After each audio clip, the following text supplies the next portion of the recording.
میرا کراچی پاکستان کا سب سے بڑا شہر، ملک کی معاشی شہرت، ایک ایسا شہر جو پاکستان کی معیشت کو اربوں روپے دیتا ہے۔ لیکن اسی کراچی میں اگر آپ عام شہری سے یہ پوچھیں کہ آپ کا سب سے بڑا مسئلہ کیا ہے تو جواب شاید بہت بیسک ہوگا۔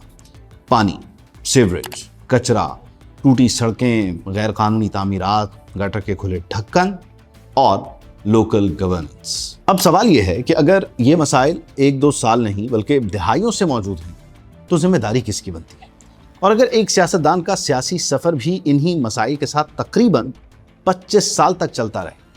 آج ہم بات کریں گے پاکستان پیپلز پارٹی کے رہنما جناب سعید غنی کی۔ 2001 سے 2026 تک یونین کاؤنسل سے لے کر سندھ کابینہ تک، لیبر سے انفارمیشن منسٹری تک اور پھر لوکل گورنمنٹ جیسے انتہائی اہم پورٹ فولیو تک، 25 سال کے اس پولیٹیکل جرنی میں سعید غنی کو کون کون سے اختیارات ملے، ان کے زیر اثر اداروں کی پرفارمنس کیا رہی، کون سی کنٹروورسیز بار بار سامنے آئیں اور سب سے اہم کراچی کے وہ مسائل جو 2001 میں موجود تھے ان میں سے کتنے 2026 میں بھی موجود ہیں۔ سال ہے 2001۔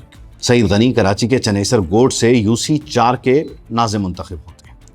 یہ ان کے سیاسی سفر کا وہ مرحلہ تھا جہاں پالیٹکس کا مطلب ٹیلی ویژن سٹیٹمنٹس یا پروونشل کیبنٹ نہیں تھا، یہ گراؤنڈ لیول گورننس تھی، یعنی پانی، صفائی، سیوریج، ترقیاتی کام، میونسپل ایڈمنسٹریشن اور نیبرہڈ لیول پبلک سروسز۔ بعد میں وہ دوسری مرتبہ بھی ناظم منتخب ہوئے۔ یہاں ایک چیز سمجھنا ضروری ہے، پاکستان میں اکثر سیاستدان یہ کہتے ہیں کہ بڑے مسائل وفاقی یا صوبائی حکومت کی وجہ سے حل نہیں ہوئے، لیکن UC ناظم کا عہدہ پریسائسلی لوکل پرابلم سے ہی ڈیل کرنے کے لیے ہوتا ہے، اور سعید غنی کے ابتدائی دور میں بھی انہی مسائل کی شکایات سامنے آتی رہی۔ Water supply, sewerage, drainage, sanitation, water supply, waste management, یعنی وہ ایشوز جن کے نام ہم آگے اس پوری کہانی میں بار بار سنیں۔ جس آفس کے پاس رسپانسبلٹی ہو اس آفس کی پرفارمنس بھی جانچی جاتی ہے، جانچی بھی جانی چاہیے۔ سعید غنی کے ابتدائی سیاسی سالوں کے ساتھ کچھ کنٹروورسیز بھی اٹیچ ہوئیں۔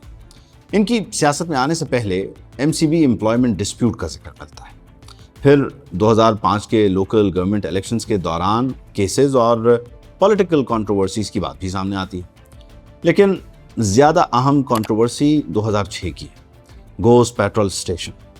یہ معاملہ 12 کینسل لیزز سے متعلق تھا۔ الزام کیا تھے؟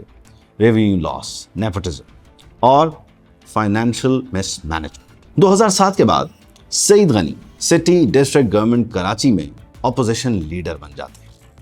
یہ پوزیشن ایگزیکٹو پاور سے مختلف تھی، یعنی اب انہیں میونسپل فیلئر کا ڈائریکٹ ایڈمنسٹریٹر کہنا ڈیفینیٹلی درست نہیں ہوگا، لیکن اپوزیشن لیڈر کی حیثیت سے ان کا کام گورننس کو چیلنج کرنا ضرور تھا۔ اور کراچی کے بنیادی مسائل اپنی جگہ موجود رہے۔ یہاں سے ایک پیٹرن بننا شروع ہوتا ہے۔ 2001 میں جن مسائل سے ہماری سٹوری شروع ہوئی تھی، 2011 تک بھی وہی مسائل سامنے ہیں، واٹر، سیوریج، سینیٹیشن، انفراسٹرکچر، لیکن ابھی اصل پولیٹیکل پاور آنا باقی تھی۔ 2012 کے بعد سعید غنی کا پولیٹیکل پروفائل سگنیفیکنٹلی بڑھتا ہے۔ وہ چیف منسٹر سندھ کے adviser on labour and human resources بنتے ہیں۔ لیبر ڈپارٹمنٹ ویسے کوئی معمولی پورٹ فولیو نہیں ہے، اس کے اندر workers welfare, human resource administration اور سوشل سیکیورٹی انسٹیٹیوشنز جیسے معاملات آتے ہیں، اور یہاں ایک اہم ادارہ بھی سامنے آتا ہے، Sindh employees social security institution. 2016-17 میں ایک قانونی کنٹروورسی سامنے آتی ہے۔ سوال یہ تھا کہ ایک ایڈوائزر کتنی ایگزیکٹو اتھارٹی استعمال کر سکتا ہے؟ معاملہ عدالت تک پہنچتا ہے۔ آخر کار سعید غنی ایڈوائزری پوزیشن سے استعفیٰ دیتے ہیں۔ اب اس واقعے کی اہمیت صرف استعفیٰ نہیں ہے، اصل سوال گورننس اسٹرکچر کا ہے۔ پاکستان میں ایڈوائزرز اور منسٹرز کے اختیارات کی آئینی اور ایڈمنسٹریٹو باؤنڈریز کیا ہیں؟ یہ بہت اہم سوال ہے۔ اب آتے ہیں 2019 پر۔ سعید غنی سندھ کے انفارمیشن منسٹر ہیں۔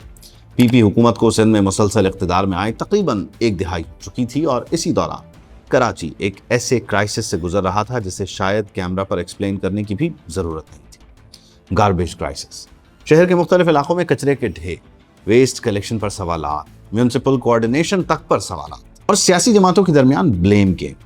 یہاں ایک بنیادی گورننس پرابلم سامنے آتی ہے۔ کراچی میں لوکل سروسز کی رسپانسبلٹی ہسٹوریکلی فریگمنٹڈ رہی۔ ایک کام میونسپل باڈی کا